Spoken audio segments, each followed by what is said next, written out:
Good morning. Thank you, President Azuri, Vice President Newby, and all members of City Council. As we look at this new budget and contemplate how we're moving forward in the next fiscal year, we need to recognize what a difference a year can make. When I presented a budget to you last year, every projection indicated we would continue to have record levels of economic growth ahead of us. Now, with the impact of COVID-19, we face a much different set of challenges and possibilities. As with every challenge, though, what always shines through is that Jacksonville is a strong city with people who can rise up and overcome adversity. In their honor, we must continue to work together to overcome these challenges for the benefit of every person in every neighborhood. Part of what makes our city strong is a spirit of service throughout our local government. In every aspect of the response to COVID-19, I'm proud to work with other elected officials and employees who put the needs of this community at the forefront. They have selflessly and tirelessly committed to their duty in the face of unprecedented circumstances.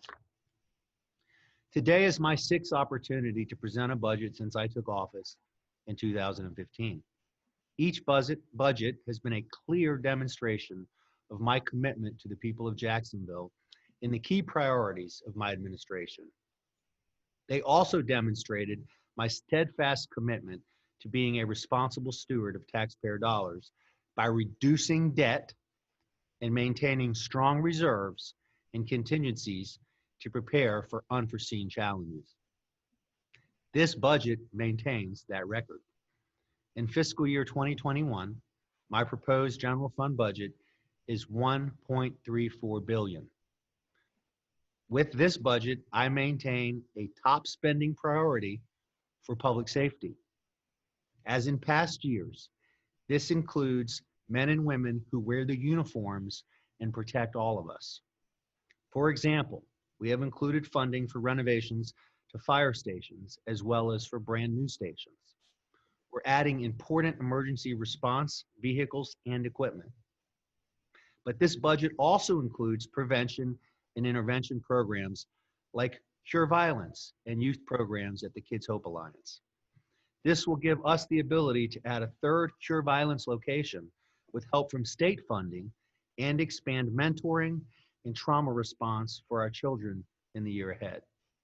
By working with the Kids Hope Alliance, we will continue to implement and refine alternatives to the old juvenile justice models to expand the choices for young people who need a second chance, a real second chance. I've also heard the righteous demands from our community to address social justice and economic disparities in our city. I've consistently stated that one of the most effective ways government can create positive change is to invest in our neighborhoods. That includes infrastructure promises made long ago when our city was consolidated that have yet to be fully realized. But across all my budgets, including this one, I continue to invest in these priorities. So in this budget, you will see a total multi-year CIP of 270 projects estimated at $1.6 billion. In the year ahead, we have 121 projects at a total of nearly $240 million. Almost $100 million of that will be directed to Northwest Jacksonville, specifically Council Districts 7, 8, 9, and 10, where some of the largest unmet needs still exist. While this is a strong commitment to those neighborhoods, the budget still makes substantial investments for all areas of our city. For highway and pedestrian safety, you will see $12 million for county-wide road resurfacing and over $13 million for sidewalk maintenance, improvements, and construction. For a vibrant outdoor life, you'll find nearly $14 million for parks maintenance, improvements, and repairs, and continued funding for the creation of the Emerald Trail. To nourish minds and increase access to information for those in our city, we have library renovations, material acquisition, and continued funding for bringing our newest library to the north side of town. And this CIP continues the multi-year investments in our zoo and Florida Theater. Over the past year, colleagues, you mapped out dozens of key priorities for your constituents, and this budget includes those priorities, with important goals of reducing infant mortality, making our waterways safer, increasing awareness and access for mental health, and fighting human trafficking. This budget has funding for these important issues. Included is $225,000 for Councilman Bowman's Goodwill A-Step program, $200,000 for Councilman Salem's infant mortality campaign, $200,000 for Councilman Freeman's mental health awareness initiative, $200,000 for Councilwoman DeFore's removal of derelict vessels priority, $150,000 in business improvement grants in Councilwoman Pittman's district, and $250,000 for human trafficking reduction funding led by Councilwoman Cumber. Thanks to the leadership of Chairman Carlucci, resiliency and our response to sea level rise are included. I have fully funded the position of Chief Resiliency Officer, and the CIP commits more than $47 million in the fiscal year 2021 to hydrology and resiliency projects. This includes improvements to drainage and our smaller waterways as they feed into the river.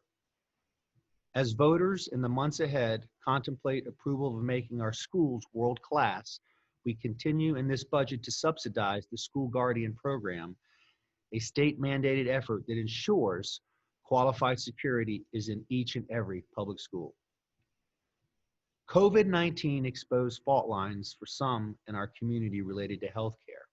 For that reason, this budget will continue the city partnership with UF Health. Using last year's funding as a starting place, we've added to that for a total of over $30 million in annual operational support, plus continuing the CIP facilities work there with an additional $20 million this year. As you can imagine, a budget this detailed, there are more line items to celebrate and reflect upon, but those I've highlighted demonstrate a consistent effort to have a city that strives to make our quality of life exceptional through safety and opportunity for all. This budget was prepared by administration staff while they simultaneously navigated the complexities of our local response to a global pandemic. For that, I believe they all deserve our sincere thanks. Finally, let me say this.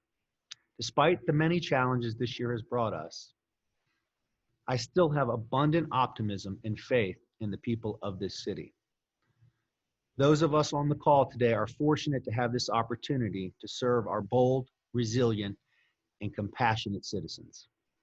My team and I look forward to earning the support of each member of City Council for this budget in the weeks ahead. Working together this year and in the future, I'm confident we will make tremendous progress toward building a stronger and more vibrant community. Jacksonville's future is bright, and if we keep doing the work, the best is yet to come. Today and throughout the budget process, my staff will remain available to answer your questions and complete this important work. God bless you, and God bless the people of Jacksonville. Thank you. My team will be around to answer your questions.